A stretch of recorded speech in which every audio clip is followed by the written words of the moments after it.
नमस्कार दोस्तों, मैं हूं एक टेल्स टाइगर और टेल्स टाइप पर आपका स्वागत करता हूं।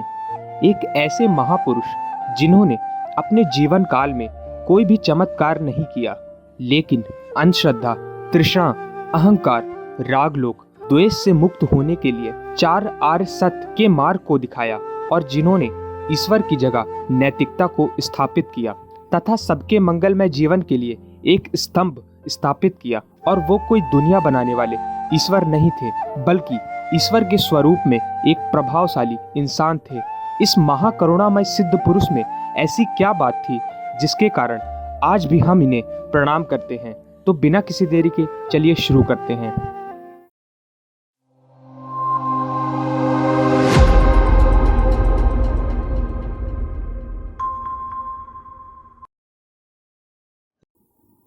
ज्ञान और धर्म को नई दिशा देने वाले महात्मा बुद्ध को गौतम बुद्ध, महात्मा बुद्ध, भगवान बुद्ध, सिद्धार्थ व शाक्य मुनि के नाम से भी जाना जाता है।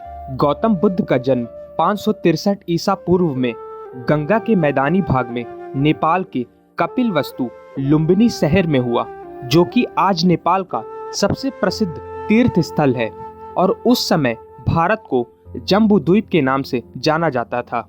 गौतम बुद्ध के पिता का नाम राजा शुद्धोधन था, जो कि शाक्य काल के राजा थे। गौतम बुद्ध की माता का नाम माया देवी था। गौतम बुद्ध के परिवार वालों ने उनका नाम सिद्धार्थ रखा और ये नाम इनका किस लिए रखा गया वो हम आगे जानेंगे। दुर्भाग्यवश सिद्धार्थ की माता का निधन उनके जन्म के 7 दिन बाद ही हो गया।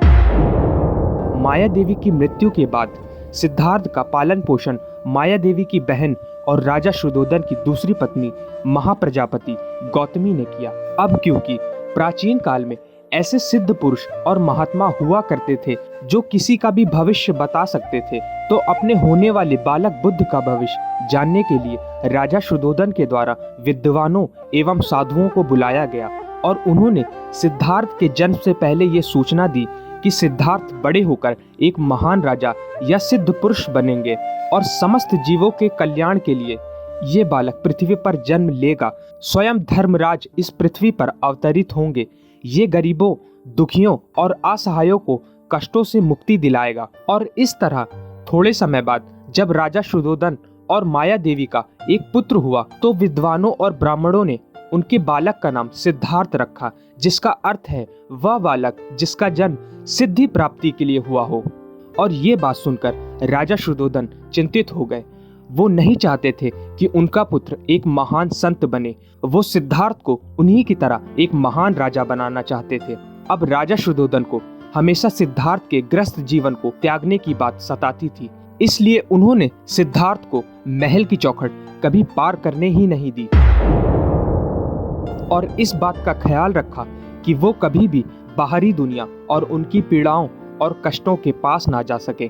उन्होंने सिद्धार्थ को हर एक वो शिक्षा और तमाम सुख सुविधाएं दी जो उन्हें एक महान राजा बना सके, लेकिन वो भी महल की 4 दीवार के अंदर, जिससे वो अपने ग्रस्त जीवन को कभी त्याग करके संन्यास न ले सके। जब सिद्धार्थ एक योग्य उम्र की हो गए, तब राजा शुद्धोधन ने उनका विवाह राजकुमारी यशोधरा से करा दिया और कुछ समय बाद यशोधरा ने एक पुत्र को जन्म दिया, जिसका नाम उन्होंने राहुल रखा। और राजा शुद्धोधन ने सिद्धार्थ को हर एक सुख सुविधा उपलब्ध कराई, जिससे उन्हें कभी भी किसी भी चीज की कमी महसूस ना हो सके। लेकिन चाहे कितनी भी सुख सुविधाएं ही क्यों ना हो, भला कोई कितनी देर तक महल की 4 दीवार के अंदर रह सकता है। और एक दिन सिद्धार्थ ने ये तय किया कि वो महल के बाहर जाएंगे और अपने खुशहाल राज्य का विहार करेंगे। और कुछ दिन बाद जैसा उन्होंने तय किया था, उसके अनुसार वो अपने राज्य का विहार करने के लिए निकल गए। 29 सालों में उन्होंने पहली बार महल के बाहर कदम रखा था और यही वो दिन था जिसकी चिंता राजा को हमेशा से रहती थी। विहार करते हुए सिद्धार्थ को एक वृद्ध इंसान दिखाई दिया जो झुक कर चल रहा था और ये दृश्य सिद्धार्थ के मन को काफी विचलित करने वाला था। उन्होंने अपने सारथी से ये पूछा कि उस इंसान की प्रवृत्ति ऐसी क्यों है। सारथी ने कहा, सभी लोग अपने जीवन में बूढ़े होते हैं। तब सिद्धार्थ को ये पहली बार पता चला कि इंसान वृद्ध भी होता है और कुछ देर बाद उन्होंने एक बीमार व्यक्ति को देखा जो दर्द के कारण चिल्ला रहा था और उसका शरीर कांप रहा था। सिद्धार्थ अपने सारथी से फिर पूछते हैं। तब सारथी ने बताया कि इंसान को जीवन में रोग होते ही रहते हैं और सिद्धार्थ इस बात से भी अनजान थे। उन्हें ये तब पता चला कि रोग क्या होता है और ये दृश्य देखकर वो काफी दुखी हुए। उन्हें सभी सुख सुविधाएं देने वाली वस्तुएं व्यर्थ लगने लगी। कुछ देर आगे भ्रमण के बाद उन्हें एक शव दिखाई दिया जिसे 4 लोग अपने कंधे पर ले जा रहे थे और उसके परिवार के लोग विलाप कर रहे थे। सिद्धार्थ ने सारथी से फिर इसके बारे में पूछा और सारथी ने सिद्धार्थ को बताया कि जो भी इस दुनिया में जन्म लेता है उसे एक ना एक दिन इस दुनिया को छोड़कर जाना होता है। और सिद्धार्थ इस बात से भी अनजान थे और तभी सिद्धार्थ को जीवन और मृत्यु का ज्ञान हुआ। उन्होंने जाना कि जो व्यक्ति जन्म लेता है वह एक समय मृत्यु को भी प्राप्त होता है। तब उनके मन में विरक्ति की भावना उत्पन्न होने लगी। उन्हें सारा जीवन निराश लगने लगा और ये जानने के बाद सिद्धार्थ आगे बढ़ गए। आगे बढ़ने के बाद उन्हें एक सन्यासी दिखाई दिए जो सांसारिक मोह माया से दूर प्रसन्न चित्त वाला था, मानो वो सारे दुखों से परे जा चुका हो। और सिद्धार्थ ने सारथी से फिर पूछा। सारथी ने कहा कि जब इंसान अपने जीवन में सारी मोह माया और सारे सुख सुविधाओं को त्याग कर देता है तब वो सन्यासी बन जाता है।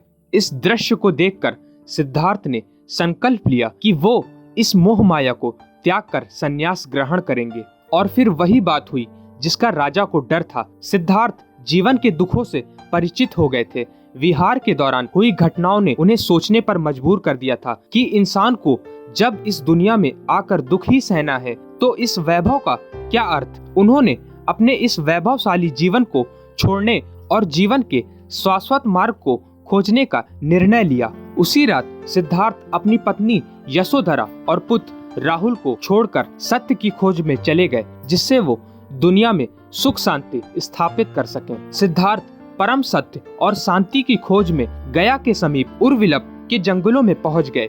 उन्होंने 6 साल तक वहां कठोर तपस्या की और कई तपस्वियों का मार्गदर्शन भी लिया। तपस्वियों ने सिद्धार्थ को जो जो कहा सिद्धार्थ ने वो सब कुछ किया, परंतु वो जो जानना चाहते थे वो उन्हें नहीं मिल पा रहा था। तपस्या के दौरान उनका तेजस्वी शरीर नरकंकाल बन गया था, मानो मृत्यु उनके समीप हो।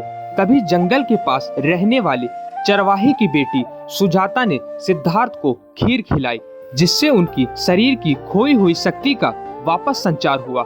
फिर सिद्धार्थ ने कठोर तपस्या का मार्ग त्याग करने का निर्णय किया। लेकिन एक दिन 35 वर्षीय सिद्धार्थ एक पीपल के वृक्ष के नीचे आकर बैठे और वहां पर आकर उन्होंने दिन रात कड़ी तपस्या की जिसका फल उसे वैशाख पूर्णिमा के दिन मिला। जब उन्हें उनके प्रश्नों के उत्तर मिल गए थे, संसार के ज्ञान का बोध होने के बाद सिद्धार्थ गौतम बुद्ध बने और जिस पीपल के पेड़ के नीचे उन्हें ज्ञान मिला वो बोधि वृक्ष कहलाया। बोधि वृक्ष के नीचे लगभग उन्होंने 1 महीने तक धर्म के स्वरूप का चिंतन किया और फिर बौद्ध धर्म का प्रचार करने निकल पड़े। महात्मा बुद्ध ने लोगों को मध्यम मार्ग का उपदेश दिया और 4 आर्य सत्य, अष्टांग मार्ग तथा अहिंसा का प्रचार किया। महात्मा बुद्ध ने 483 ईसा पूर्व 80 वर्ष की आयु में अपने निस्वार्थ शरीर को त्याग दिया और परमात्मा में विलीन हो गए। ज्ञान प्राप्ति के बाद का संपूर्ण जीवन उन्होंने मानव कल्याण के लिए लगाया। वो ज्ञान को केवल अपने समीप नहीं रखना चाहते थे, इस कारण उन्होंने अनेक उपदेश दिए तथा अपने ज्ञान को अमर कर दिया। गौतम बुद्ध ना ही इस जगत के निर्माता थे और ना ही कोई भगवान। महात्मा बुद्ध का कहना था इस सृष्टि का कोई भी व्यक्ति इस बौद्धित्व को प्राप्त कर सकता है। सच तो ये है कि बुद्ध भी एक साधारण इंसान थे, केवल उन्होंने अच्छे विचारों का पोषण और बुरे विचारों का त्याग किया। लोगों को जीवन में सुख शांति और कष्टों से मुक्ति के लिए अपने सभी सुख सुविधाओं और जीवन के आनंद को क्षण भर में त्याग दिया। इस त्याग, दृढ़ संकल्प और आत्मसमर्पण ने सिद्धार्थ को महात्मा बुद्ध बना दिया। इस सृष्टि पर महात्मा गौतम बुद्ध मानव और मानव जाति की उन्नति की परिकाष्ठा हैं।